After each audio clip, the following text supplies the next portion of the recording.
Have you ever left your doctor's office feeling like something was left unsaid? Like there were things they wanted to tell you, but held back? You're right. Today, we're pulling back the curtain on what medical professionals really wish their older patients would stop doing, but rarely have the time or courage to say directly. These aren't the obvious warnings about smoking or exercising more. These are the subtle, everyday habits that doctors notice in their healthiest patients over 70, and the harmful patterns they see in those who struggle. By the end of this video, you'll understand the 5 surprising behaviors that might be silently undermining your health, independence, and quality of life after 70. Some of these may shock you, others might make you nod in recognition, but all of them could transform how you approach your health in these crucial years. Stay with me, because number 3 challenges everything you've been told about how to stay sharp as you age. Number 1.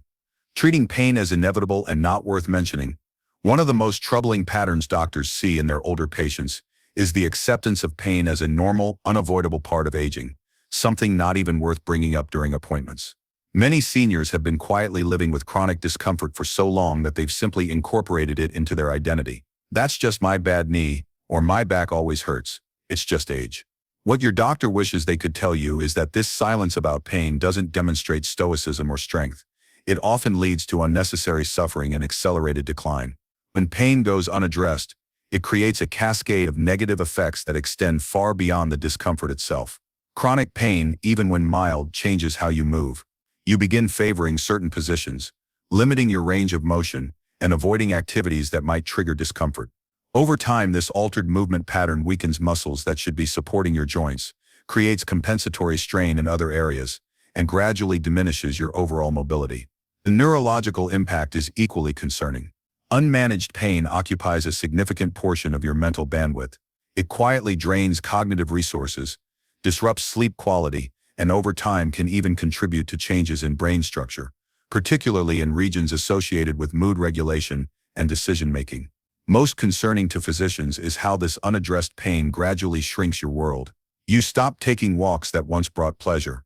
You decline social invitations that might require sitting uncomfortably or standing too long. You abandon hobbies that demand fine motor control. This withdrawal doesn't happen dramatically. It's a slow erosion of engagement that many seniors don't even recognize is happening.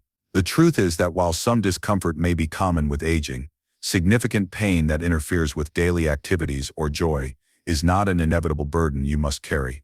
Modern pain management goes far beyond just prescribing medications. It might involve targeted physical therapy, specific exercises to rebalance muscle groups, anti-inflammatory approaches, or even minimally invasive procedures that can provide substantial relief.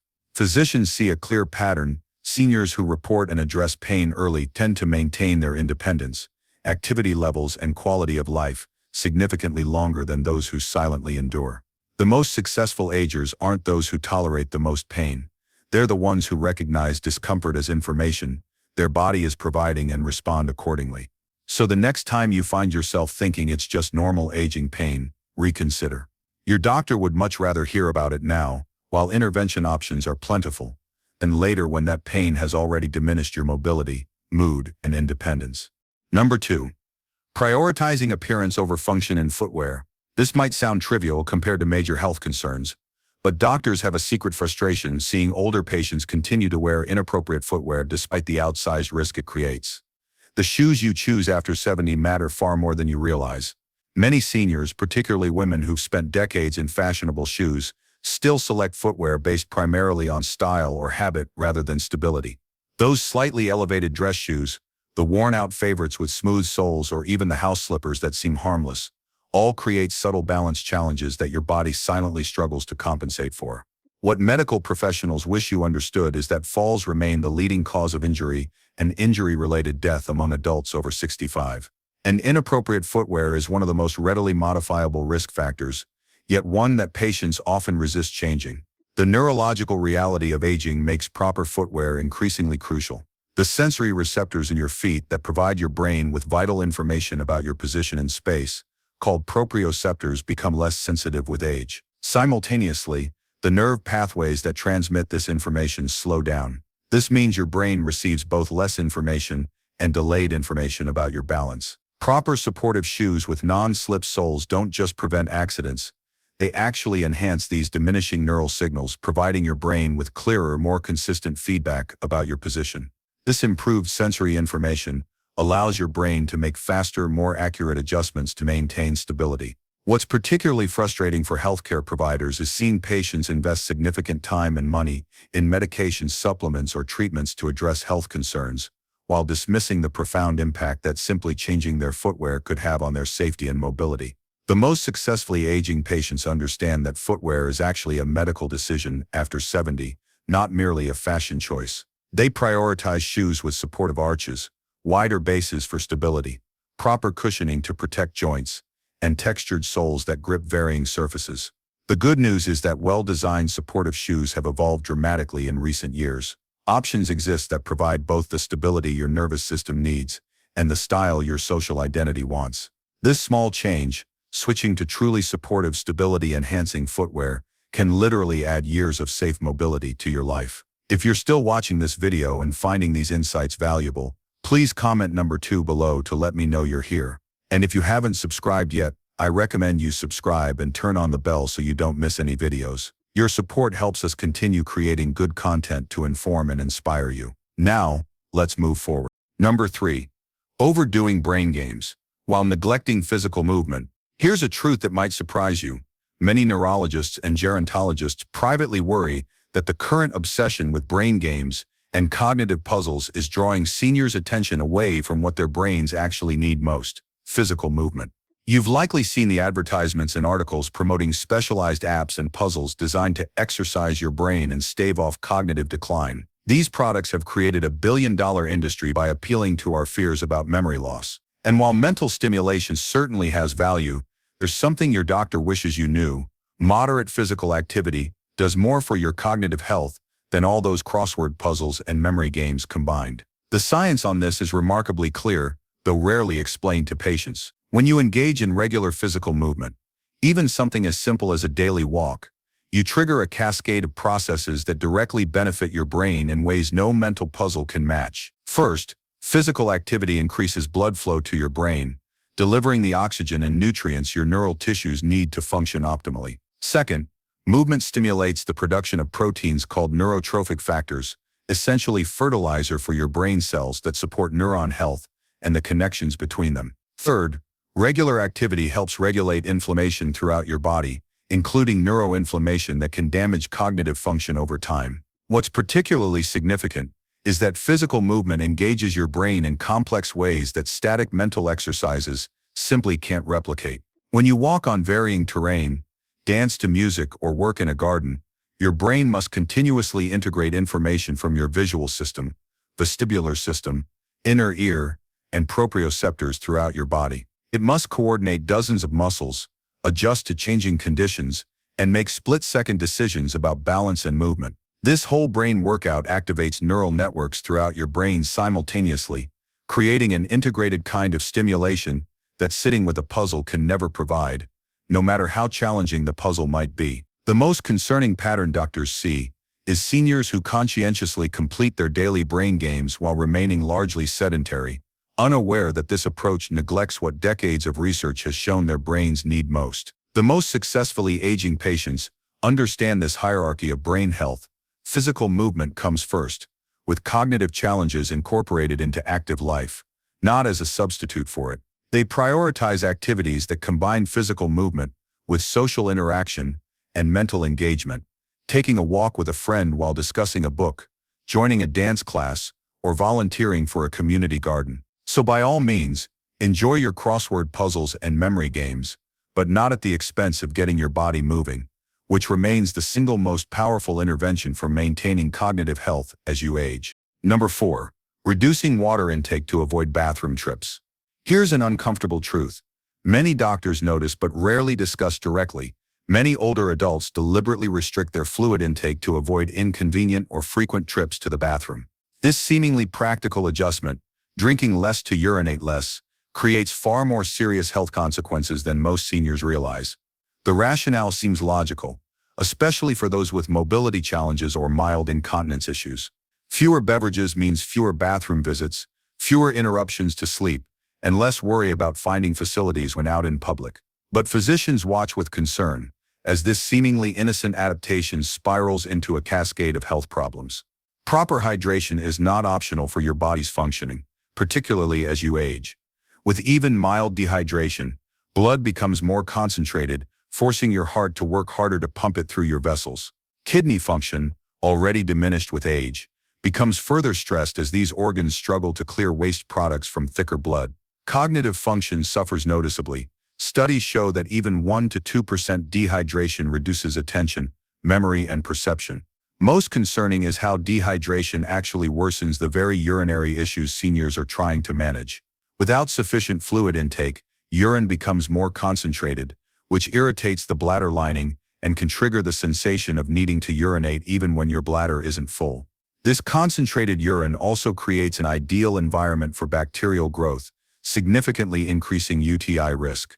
The digestive consequences are equally troubling. Adequate fluid is essential for preventing constipation, another common issue in older adults. Without it, digestive transit slows, absorption of medications becomes less reliable, and the discomfort of constipation creates yet another health challenge to address.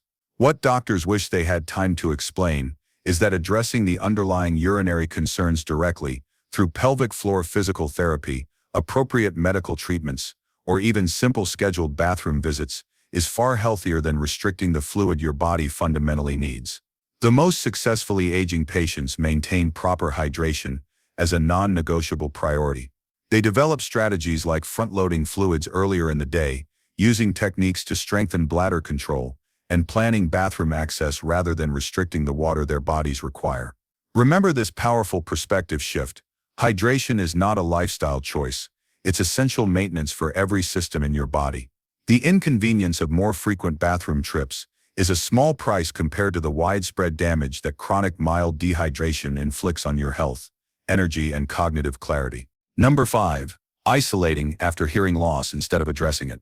One of the most heartbreaking patterns physicians observe is when patients with hearing difficulties gradually withdraw from social engagement rather than addressing their hearing loss. This retreat happens so gradually that many seniors don't even recognize the profound isolation they've created for themselves. The cascade typically begins with small adjustments, choosing quieter restaurants, avoiding group conversations, turning down invitations to events where hearing might be challenging. Family members notice their loved one becoming quieter in gatherings, less engaged in discussions, sometimes responding inappropriately because they've misheard. Eventually, many seniors simply stop putting themselves in situations where hearing challenges might arise. What your doctor wishes you understood is that this pattern of withdrawal due to untreated hearing loss creates consequences far beyond missed conversations. It fundamentally changes your brain. The auditory cortex, the brain region responsible for processing sound, begins to atrophy when consistently deprived of proper stimulation. Neural pathways dedicated to understanding speech weaken through disuse. Even more concerning, this sensory deprivation accelerates cognitive decline through decreased social engagement and reduced cognitive stimulation. The research on this connection is sobering. Untreated hearing loss is associated with a 30 to 40% accelerated rate of cognitive decline compared to those with normal hearing. It's linked to higher rates of depression, faster progression of dementia symptoms, and significantly reduced quality of life. Yet, despite these consequences, the average person waits 7 to 10 years between first noticing hearing difficulties and seeking treatment. The reasons for this delay vary: denial, stigma about hearing aids, concern about cost, but the neurological impact remains the same. The most successfully aging adults approach hearing loss as the serious medical and quality of life issue it truly is. They recognize that modern hearing assistance technologies are not merely accessories, but essential tools that maintain their neurological health, cognitive stimulation, and social connections.